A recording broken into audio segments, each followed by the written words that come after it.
कि अब माइग्रेंट्स जो इलीगल माइग्रेंट्स है उनकी जाति, उनके धर्म देखकर देश में नागरिकता दी जाएगी। कल को न्याय भी धर्म के ऊपर देंगे कि अगर कोई हिंदू है तो बलात्कार में इतने प्रतिशत छूट होगी, कोई मुसलमान है तो इतने फांसी पे लगाया जाएगा। तो आज अगर नागरिकता धर्म पे दे रहे हो, कल को बंटवारा भी धर्म पे ऊपर कर दोगे।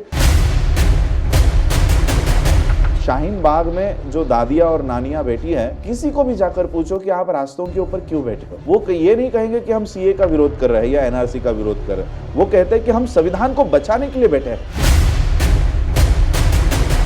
अमित शाह ने एक बहुत ही विवादित बयान दिया था कि कमल का बटन दबाएं और इतनी जोर से दबाएं कि उसकी चीखें, उसका करंट जो है शाहीन बाग तक सुने। क्या शाहीन बाग भारत का हिस्सा नहीं है? क्या होम मिनिस्टर अमित शाह उन शाहीन बाग के मिनिस्टर नहीं है? तो एक गृह मंत्री, एक मिनिस्टर भारत सरकार का ये कहता है कि इन लोगों को मारो, इन लोगों को पीटो, इनको करंट देकर मार डालो। ये शाहीन बाग के लोगों की हत्या की बात नहीं कर रहे, ये लोकतंत्र की हत्या की बात कर रहे हैं कि उनको मारो। वो बच्ची जो पाकिस्तान जिंदाबाद का नारा लगा रही है, वो हिंदुस्तान जिंदाबाद के भी नारा लगा रही है। हम इस देश में नहीं, हम एक ग्लोबल कंट्री में, एक ग्लोबल विलेज में रहते हैं। अगर आप लोग बीजेपी के समर्थक हो, अगर बीजेपी के समर्थक नहीं हो, then you are anti national.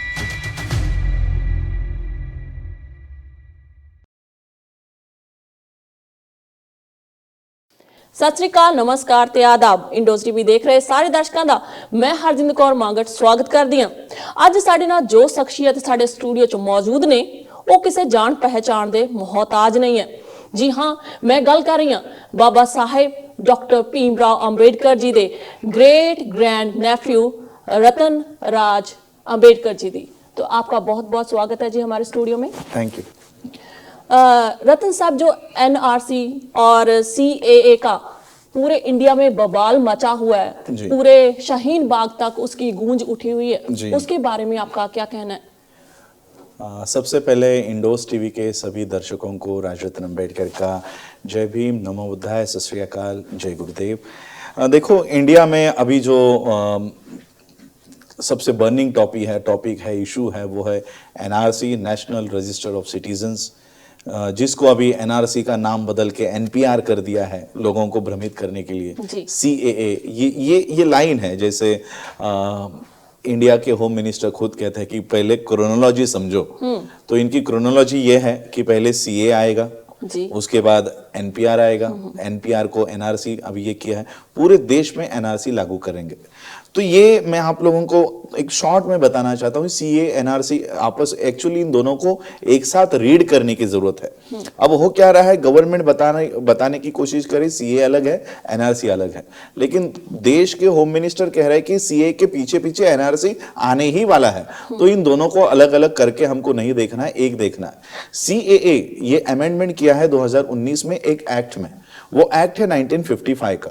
1955 का एक्ट कहता है कि भारत में रहने वाले इलीगल माइग्रेंट्स जो है उनको किस तरह से सिटीजनशिप देनी है। अगर किसी के पास वैलिड पासपोर्ट नहीं है, या किसी के पास वैलिड पासपोर्ट है लेकिन वो एक्सपायर हो चुका है, तो उनको किस तरह से सिटीजनशिप इंडिया की दी जानी चाहिए, वो एक्ट कहता है 1955 का।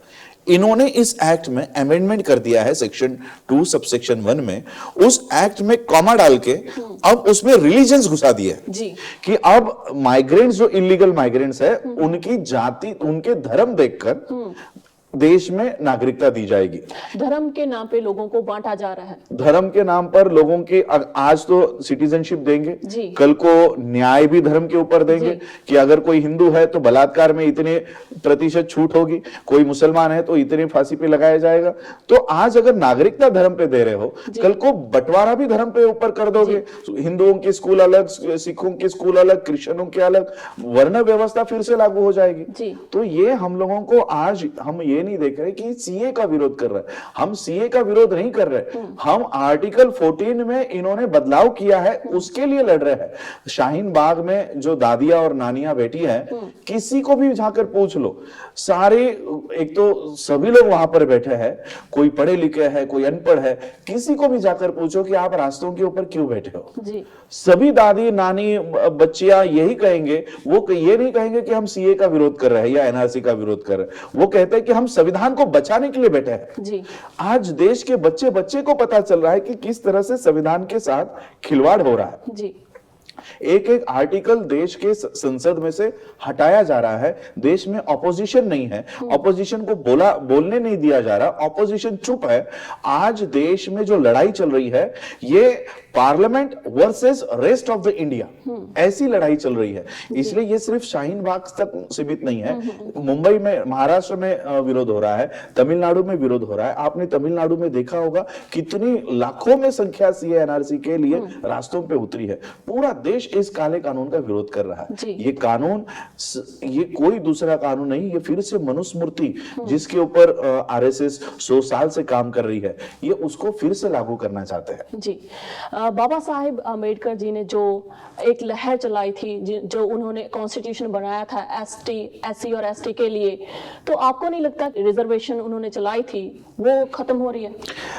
देखो, एक तो हम लोगों को और एक बात पे ज्यादा जोर देना चाहिए कि बाबा साहब ने जो संविधान बनाया है, निर्माण किया है, वो देश के हर उस गरीब के लिए आवाज उठाता है, स्टूडेंट के लिए आवाज उठाता है, महिलाओं की आवाज उठाता है। ये संविधान जो है देश के 132 करोड़ लोगों का एक सेफगार्ड बाबा साहब देकर गए हैं जी। उसी सेफगार्ड्स में, उसी संविधान में बाबा साहब ने कुछ स्पेशल राइट्स दिए हुए हैं शेड्यूल कास्ट के लिए, शेड्यूल ट्राइब के लिए, क्योंकि ये वो लोग हैं जिनको कभी स्कूलों में आने नहीं दिया गया था, जिसके बाबा साहब ही एक प्राइम एग्जांपल है।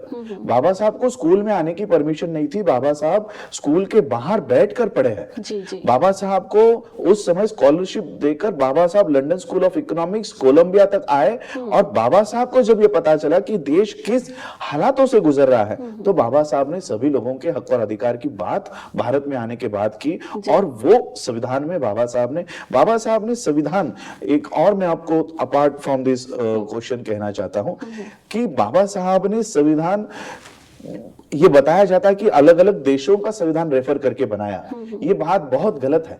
बाबा साहब ने अलग अलग देशों का संविधान रेफर करके नहीं बताया। बाबा साहब ने बुद्धा से लेकर गुरु नानक तक जो आंदोलन चला था, इस आंदोलन को बाबा साहब ने संविधान में लिख दिया है। गुरु रविदास जी का आंदोलन हो, गुरु नानक जी का कहना हो, गुरु संत कबीर जी का कहना हो, बुद्ध का कहना हो कि इक्वलिटी होगी देश में, कोई ऊंच नहीं होगा, कोई नीच नहीं होगा, केवल एक वर्गों का ही अधिकार शिक्षा प्राप्त करने का नहीं होगा। तो बाबा साहब ने ये सब आंदोलन देश के संविधान में लिख दिया है। तो आज देश में बाबा साहब ने कुछ लोगों को स्पेशल राइट्स दे दिए। वो इसलिए दिए क्योंकि इन लोगों को कभी स्कूल में आने नहीं दिया जाता था। आज अगर उनको शेड्यूल कास्ट को और ब्राह्मणों को अगर बिठाया जाए तो ऑब्वियसली ये कम्पीट नहीं कर पाएंगे। ये कम्पीट इसलिए नहीं कर पाएंगे क्योंकि एजुकेशन तो दोनों को दे रहे हो, लेकिन एक वर्ग है जो खाना पीना खा के सिर्फ स्कूल में आके बैठकर पढ़ेगा, और दूसरा वर्ग है जो खेतों में काम करेगा, जो 2 वक्त की रोटी घर में नहीं है। ये सारी समस्या को पार करके वो पढ़ाई करेगा। तो इसलिए कुछ special benefit schedule caste, schedule tribe को दिए हैं। लेकिन अब हो क्या रहा है, पिछले 10 सालों में जहां पर रिजर्वेशन लागू है, रिजर्वेशन लागू है सरकारी स्कूलों में, रिजर्वेशन लागू है सरकारी जॉब्स में। अब पिछले 10 सालों में सरकारी स्कूलों का प्राइवेटाइजेशन किया जा रहा है। सारे जमीनें तो स्कूल जो है वो तुड़वाई जा रही है। बॉम्बे में, मुंबई में जहां पे मैं रहता हूं, वहां की बड़ी बड़ी लैंड्स पे सरकारी स्कूल बनी है, वो एक एक रात को रिलायंस को दे दी है। अब उस स्कूल में हमारा शेड्यूल कास्ट का बच्चा जा सकता था, एससी का बच्चा, ओबीसी का बच्चा, आदिवासी का बच्चा जाके पढ़ाई कर सकता था। अब उसी जगह पर रिलायंस की एक स्कूल खुलेगी, नीता अंबानी की स्कूल खुलेगी, उसमें हमारा बच्चा कंपाउंड में पैर भी नहीं रख सकता। तो रिजर्वेशन चला गया। नौकरियां 2003 से शेड्यूल कास्ट की और ओबीसी की बैकलॉग भरा नहीं जा रहा।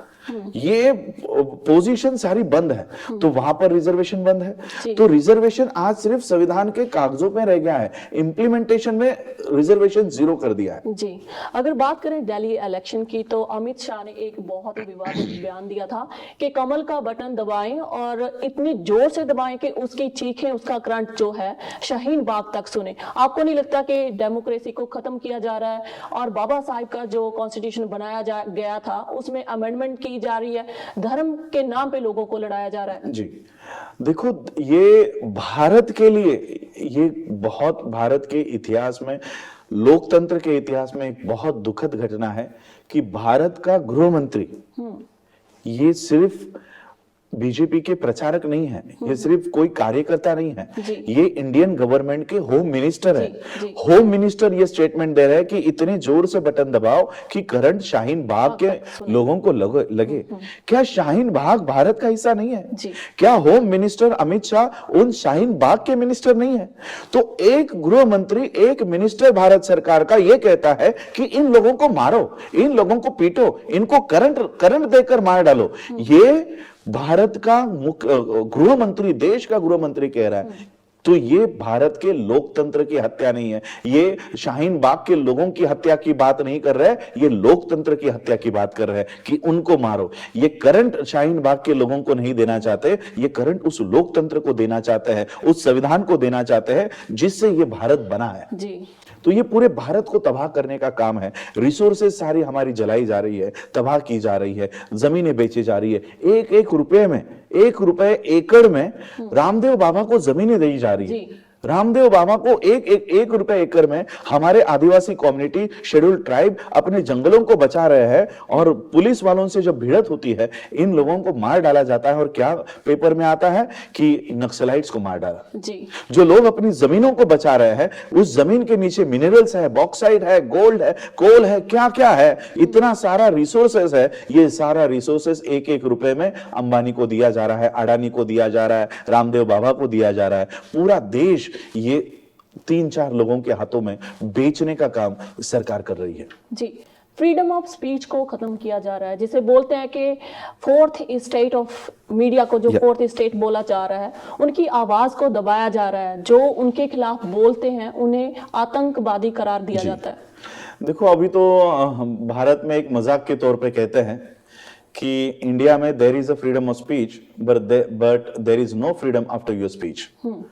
स्पीच करते हैं, जैसे अभी कल आपने देखा होगा बेंगलोर में ओवैसी के स्टेज पे एक लड़की ने पाकिस्तान जिंदाबाद के नारे लगाए। हाँ। लेकिन वो सिर्फ पाकिस्तान जिंदाबाद के नारे नहीं लगा रही थी, वो सभी देशों का जिंदाबाद का नारा लगा रही थी। हम इस देश में नहीं, हम एक ग्लोबल कंट्री में, एक ग्लोबल विलेज में रहते हैं। हमारे अगल बगल की इकोनॉमी भी हमको अफेक्ट करती है। आज इंडिया के स्टूडेंट्स ऑस्ट्रेलिया में पढ़ रहे हैं, तो क्या इंडियन ऑस्ट्रेलियन स्टूडेंट ने ऑस्ट्रेलिया जिंदाबाद का अगर नारा लगा दिया तो क्या वो देशद्रोही हो गया? वो बच्ची जो पाकिस्तान जिंदाबाद का नारा लगा रही है, वो हिंदुस्तान जिंदाबाद के भी नारा लगा रही है, वो चाइना जिंदाबाद के भी नारे लगा रही है, लेकिन उसको अपनी बात ही कंप्लीट नहीं करने देते। तो आज हमको क्या बोलना है? और देखो, मैंने अभी ट्रैवलिंग में बता रहा था कि हमारे यहाँ पर एक गदर मूवी आई थी सन्नी देओल की। सन्नी देओल आज मेंबर ऑफ पार्लियामेंट है। जी, बिल्कुल। उसी गदर में वो पाकिस्तान जिंदाबाद कहता है। तो एक एक्टर अगर पाकिस्तान जिंदाबाद एक फिल्म के लिए कहता है तो वो देशद्रोह अगर नहीं है, तो एक लड़की अगर अपने फेसबुक वॉल पे अगर स्पीच में पाकिस्तान जिंदाबाद कहती है और उसको पूरी, तो उसको देशद्रोही। तो ये हम लोगों को आज फ्रीडम ऑफ स्पीच इंडिया में नहीं रहा। कौन क्या बोलेगा? आज हो क्या रहा है? आइदर यू आर बीजेपी, अगर आप लोग बीजेपी के समर्थक हो, अगर बीजेपी के समर्थक नहीं हो, then you are anti national. जी। आज देश में एक ही पार्टी है, BJP. Either you join BJP और यू आर पाकिस्तानी। ये देश का माहौल है। ये किसी लोकतंत्र में होना चाहिए? लोकतंत्र को जिंदा रखने के लिए ऑपोजिशन होता है। आज हमारे पास ऑपोजिशन नहीं है। कांग्रेस पार्टी चुप बैठी है, कुछ काम बात नहीं कर रही, तो इसलिए लोग आज रास्तों के ऊपर हैं। आज हम लोग राहुल गांधी के नेतृत्व में रास्तों पे नहीं है, किसी पार्टी के नेतृत्व में रास्तों में नहीं है, हम इंडिविजुअल कैपेसिटी में रास्तों पे बैठे हैं, शेड्यूल कास्ट हो, शेड्यूल ट्राइब हो, मुस्लिम हो, क्रिश्चियन हो, सिख हो, आज सिख शाहीन बाग के महिलाओं का रक्षण कर रही है। सिख कम्युनिटी पंजाब से चलकर वहां पर आई है उनके रक्षा के लिए। ये सॉलिडेरिटी हमको भारत में दिखाई देती है। ये इसको आज क्या बता रहे हैं पता है? 100 दिन से अब ये शाहीन बाग में बैठी हुई औरतें प्रेग्नेंट हो गई है। ओहो। ये बीजेपी के एमपीज और एमएलए स्टेटमेंट दे रही है, सिखों के वजह से, शेड्यूल कास्ट की वजह से। तो ये सॉलिडरिटी, जो फ्रेटर्निटी, बंधुता, भारत का संविधान बंधुता मानता है कि एक दूसरे के लिए हम खड़े रहेंगे, भाईचारा होगा, ये भाईचारा खत्म कर दिया है। तो ये केवल एनआरसी सीए का मामला नहीं, पूरा लोकतंत्र इन्होंने डिस्टर्ब कर रखा हुआ, खतरे में है। तो ये हम लोगों को सोचना है कि किस दिशा में इंडिया मूव कर रहा है। जी। डीजीपी दिनकर गुप्ता जिसने अभी अभी विवादित बयान दिया है कि करतारपुर का कॉरिडोर खुल गया, अगर आप वहां पे जाते हो तो आते समय आप देशद्रोही बन के आओगे, आतंकवादी बन के आओगे। ओके, देखो मैं भी जाके आया हूं, अभी लाहौर में गया था। अब जो करतारपुर का कॉरिडोर खुला है, वो कॉरिडोर की नियम शायद इनको गुप्ता को पता नहीं होगा। इंडियन मिलिट्री उनको गुरुद्वारा में लेके जाएगी और वहीं से वापस उनको देश में लेकर आएगी। और वो जो कॉरिडोर खुला हुआ है वो पूरी तरह से पैक है। वहीं से सिर्फ कॉरिडोर गुरुद्वारा तक का, करतारपुर तक का रास्ता उन्होंने बनाया हुआ है, उसके आगे पीछे आप कहीं नहीं जा सकते। तो मैं कहना चाहता हूं, अगर करतारपुर जाने वाले लोग करतारपुर जा रहे हैं और आते समय आतंकवादी बनकर आएंगे, तो क्या ये इंडियन मिलिट्री के ऊपर क्वेश्चन नहीं है? तो क्या इंडियन मिलिट्री जो लेकर जाने का काम कर रही है, क्या वो आतंकवादी बनाने का ट्रेनिंग देने वाली है? तो ये गुप्ता जो स्टेटमेंट दे रहा है, ये लोगों के लिए नहीं है, ये तो गवर्नमेंट ने, आर्मी ने क्वेश्चन करना चाहिए कि कैसे हमारे आर्मी आतंकवादी का ट्रेनिंग देते हैं, हम बताओ मुझे। क्योंकि हमारे जो इंडियंस है, जो पंजाबी कम्युनिटी है, पंजाब के लोग हैं, वो तो इंडियन आर्मी के अंडर, उनके सेफगार्ड में जा रही है। तो आइदर इंडियन आर्मी टेररिज्म का ये ट्रेनिंग देगी। तो देखो किस तरह से बदनाम किया जा रहा है कि करतारपुर में जाने वाले पंजाबी आते समय आतंकवादी होंगे, आतंकवादी बनेंगे। ये सबको आतंकवादी बनाना चाहता है। आज देशभक्त कौन है? रामदेव बाबा देशभक्त है। आसिमानंद बलात्कार किए उसने, वो देशभक्त है। कुलदीप सेंगर देशभक्त है। अमित शाह देशभक्त है। ये लोग देशभक्त है। और जो बीजेपी को नहीं मानते वो सारे देशद्रोही है। जी जी जी। अभी एक बहुत ही उसे क्या बोलूं उसको मैं, कि फनी स्टेटमेंट आई है इंडिया से कि हमारे देश ने कोरोना वायरस का इलाज निकाल लिया है। उस पे आप क्या बोलना चाहोगे? देखो, हिंदू महासभा का ये स्टेटमेंट टाइम्स ऑफ इंडिया में भी छपा। क्या कह रहे हैं? देखो, चाइना जैसा देश जो दिन रात इस वायरस से लड़ रहा है, मेरे ख्याल से 75,000 लोग उनके मर गए हैं। और ये आंकड़ा तो मुझे लगता है ये कहीं बड़ा होगा। चाइना में हमारे बैठे हुए जो साथी है उन्होंने बताया कितनी बदतर हालात है। अब इंडिया क्या कह रही है, और वो भी हिंदू महासभा, कि गाय का गोबर खाने से और वो मलमूत्र पीने से कोरोना वायरस से बचा जा सकता है। ये मैं उस हिंदू महासभा का विरोध नहीं करना चाहूंगा। इस हिंदू महासभा को सुनने वाले 100 करोड़ लोग जो इनकी बातों में आ जाते हैं, मैं ऐसे लोगों के लिए दया करता हूं कि ये ऐसे लोगों को फॉलो करता है। हिंदू महासभा स्टेटमेंट दे रही है कि गाय का गोबर और मलमूत्र पीने से सिर्फ वायरस ही नहीं, ये तो अभी वायरस आया है, इनकी सारी डिजीज के लिए यही दवा होती है। खुद गाय खाएंगे और हमको गाय का गोबर खिलाएंगे, गाय का मलमूत्र पिएंगे, पिलाएंगे। तो ये सारा चल रहा है। तो इंडिया के लोगों को ये सारी मानसिकता से बाहर आना चाहिए। गलती उसकी नहीं है, उसको सुनने वाले, फॉलो करने वाले जो 100 करोड़ खुद को हिंदू कहते हैं ना, ये उनकी गलती है जो अपने ऊपर ऐसे बाबाओं को बिठा रहे हैं। जी। गाय को माता मानने वाला भारत, अगर आप इंडिया में देखो तो कितनी सारी गौएं जो ऐसे ही सड़कों पे चलती रहती हैं और एक्सीडेंटल कारण बनती हैं, और उन गौओं की दशा जो होती है वो तरस जोग होती है, क्योंकि वो इतना उनका हड्डी पिंजर निकला होता है, खाने के लिए उन्हें कुछ नहीं दिया जाता, लेकिन उनको बोला जाता है गौ हमारी माता है। जी। देखो, मैं अभी ऑस्ट्रेलिया में हूं और ये बीफ के लिए, एक्सपोर्ट के लिए बहुत बड़ा कंट्री माना जाता है। यहाँ से चाइना के लिए भी मेरे ख्याल से बहुत भारी मात्रा में बीफ जाता है। मैं यूएस में जाके आया हूँ, यूके में जाके आया हूँ, चाइना जाके आया हूँ, जापान जाके आया हूँ, सभी देशों में, जितने भी देशों में मैंने गाय को देखा है, तो गाय या तो वहां पर मीट देती है, मिल्क देती है, गोबर देती है, मलमूत्र देती है, ये सारा देने का काम करती है। लेकिन इंडिया में गाय मीट नहीं देती, दूध नहीं देती, वो वोट देने का काम करती है। जी। गाय पहला ऐसा पशु होगा इंडिया में जो वोट देने के काम में आता है, और इसी गाय को माता बना बनाकर बीजेपी आज सत्ता में आ गई। गाय, ऊना में 4 बच्चों को मारा गया, शेड्यूल कास्ट के बच्चों को नेकेड करके गली रास्तों पे खींच कर उनको मारा गया। क्यों? क्योंकि उनको शक था ये बीफ लेकर जा रहा है। किसी के घर में बीफ अगर मिला, शंका आ गई कि इसके घर पे बीफ है, पूरा गांव चला जाता है, उसकी हत्या कर देता है। जी। पूरा गांव हत्या कर रहा है और उसके ऊपर कोई शासन नहीं हो रहा। ऊना के पीड़ितों को मारा गया, उनको किसी ने अरेस्ट नहीं किया। गाय का मीट खाने पर इंडिया में हत्या हो रही है, मारा जा रहा है, और वही गाय रास्तों के ऊपर बैठी रहती है, तो उनको कोई लेके नहीं जा रहा। तो गाय को घर लेकर जाओ, उसको पालो पोसो, लेकिन वो नहीं कर रहे। ये गाय को कोई हाथ लगा दिया। आज गाय के लिए बजट है, पिछला जो बजट गया उसमें गाय के लिए बजट है। स्टूडेंट्स का बजट कट कर दिया है, एजुकेशन का बजट दिन ब दिन कम होते जा रहा है। पहला देश ऐसा होगा पूरे वर्ल्ड में जो 0.4% एजुकेशन के बजट के लिए रिजर्व करता है पूरे देश के इनकम में से। और गाय के लिए बजट आ गया है। पूरे विश्व में गाय ये मीट के लिए जानी जाती है, मिल्क के लिए जानी जाती है, लेकिन हमारे यहाँ पर उसके ऊपर पॉलिटिक्स किया जाता है, राजनीति की जाती है।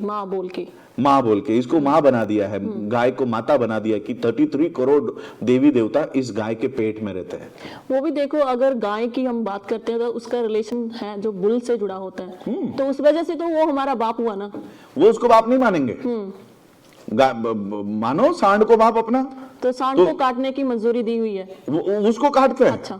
उसको काटते हैं, और बहुत सारे मंदिरों में इसकी बलि दी जाती है। आज भी हिंदुओं के बहुत सारे इसमें इनकी बलि दी जाती है। तो एक तरफ बाप को काट रहे हो और माँ को बचा रहे हो, तो ये कैसा, ये जो देश आज जीडीपी 4.5%, देखो आज मैं आपको बताना चाहता हूं, इंडिया 7% जीडीपी था, आज 4.5% पे आ गया 4 सालों में जी।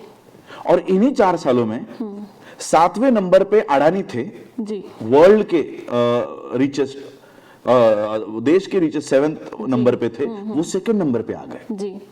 यानी देश नीचे आ रहा है और ये अडानी अंबानी रामदेव बाबा ऊपर जा रहे हैं। ये कैसा मिसमैच है? अगर देश नीचे आ रहा है तो अंबानी को भी नीचे आना चाहिए था।